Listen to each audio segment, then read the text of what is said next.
បាទសូមជម្រាបសួរពុកម៉ែបងប្អូនទាំងអស់គ្នាបាទបងប្អូនដែលបានទស្សនានៅវីដេអូ Channel YouTube របស់ខ្ញុំទើបតែបង្កើតថ្មីបងប្អូនណាហើយបងប្អូនបើបានឃើញវីដេអូរបស់ខ្ញុំហើយកុំភ្លេចចុច Subscribe ម្នាក់មួយផងដើម្បីឲ្យខ្ញុំបានផុសវីដេអូល្អៗមើលជាច្រើនហ្នឹងហើយបងប្អូនអញ្ចឹងបងប្អូនដែលបានទស្សនាហើយកុំភ្លេចជួយចុច Subscribe ម្នាក់មួយផងបាទហើយនឹងជួយ comment ឬក៏ចុចបេះដូងមេដៃម្នាក់មួយផងបាទហ្នឹងហើយជួយ share ចែកម្លែកដើម្បីជាការមើលកំសាន្តណាបងប្អូនណានេះគឺជា channel ថ្មីរបស់ខ្ញុំអញ្ចឹងសូមបងប្អូនជួយម្នាក់ទីទៅខ្ញុំក៏ជួយបងប្អូនដែរបងប្អូនណាហ្នឹងហើយនេះគឺជាផ្កាត្របាច់ព្រៃបងប្អូនណាដែលខ្ញុំថតនៅបរិវេណ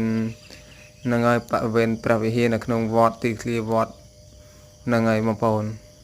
ស្អាតណាស់បងប្អូនហើយផ្ការបស់វាពេលព្រឹកព្រលឹមមានទឹកសន្សើមតិចហ្នឹងហើយថ្ងៃកំពុងតែរៀបរះចាំងពន្លឺរស្មីមកលើរុក្ខជាតិធម្មជាតិភ្លឺស្រស់ត្រកាលបងប្អូនណាបងប្អូនហ្នឹងហើយបងប្អូនបើបងប្អូនឃើញ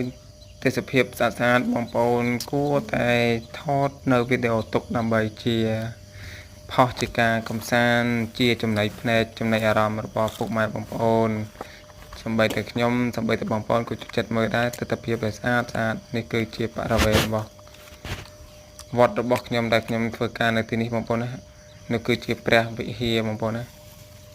នឹងហើយព្រះវិហារនេះពោពេញទៅដោយគំនូរបងប្អូនណាស្អាតណាស់ចាំមើលទៅទៀតខ្ញុំនឹងថតឲ្យមើលបងប្អូន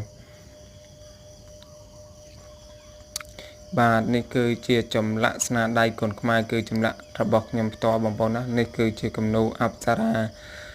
ជុំវិញមានទាំងសំពះមានទាំងកាន់ផ្កាមានទាំងបំណប់គំនូរផុសខាងលើក៏គំនូររបស់ខ្ញុំគំនូរទឹកថ្នាំក៏គំនូររបស់ខ្ញុំដែរបងប្អូនហ្នឹងហើយបងប្អូនបានឃើញហើយកុំភ្លេចចុច Subscribe ម្នាក់មួយផងបាទដើម្បីមានវីដេអូថ្មី